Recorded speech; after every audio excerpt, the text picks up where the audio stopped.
विशाल रावजीच्या शर्टाले हाडाचं मटण. ते थांब असता नाही आधीपासून बघा. तर कशी अशी पब्लिक सकाळी सकाळी मला फुलं घ्यायला पाठवले बाई. आणि फुलं घेता घेता मी इकडे मंडपाच्या अंदर फसली. आता कुठून जायचं रस्ताच नव्हता भेटत. कुठून रस्ता शोधला मला माहिती आहे. इकडून बघत होती जायचा रस्ता आहे की नाही, तिकडून पण नव्हता. नंतर एका गल्लीमधून गेली, तिकडे बघते वाटलं जायचा रस्ता भेटेल का, तिकडे भेटला छोटासा, तिथून निघाली.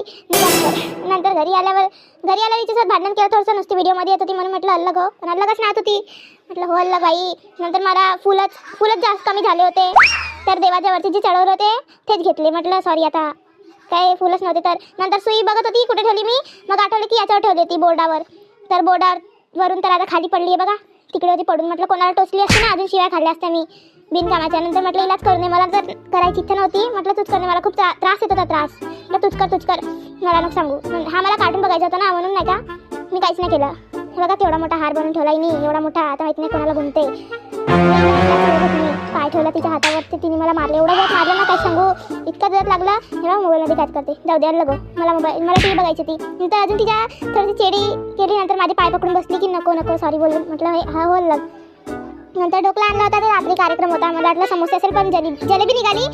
नंतर आपण पण लिफ्टिंग घेतला एक घे खाऊन. म्हटलं तू पण मग भेटणार नाही तर बोमलशील नको. नंतर याला दिला, आम्ही खाल्ल्यावर नाही खात होता, तर त्याला राग आला होता. आणि त्याला खूप राग येतो, काय सांगू. 2 hours later.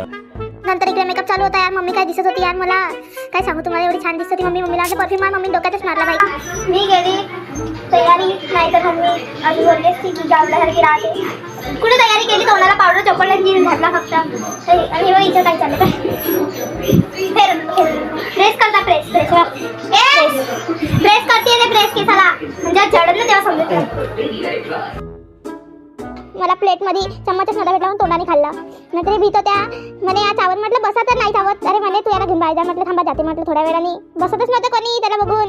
नंतर वाटणं चालू झालं ते.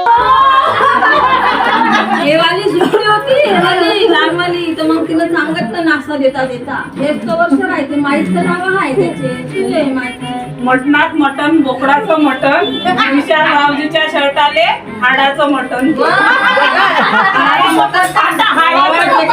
हाडाचं मटण सॉरी, हाडाचं मटण नाही, हाडाचं मटण. नंतर यामध्ये फोटो काढू द्या या करतात. म्हटलं थांबा मी तरी फोटो काढून देते यार तुमची आली.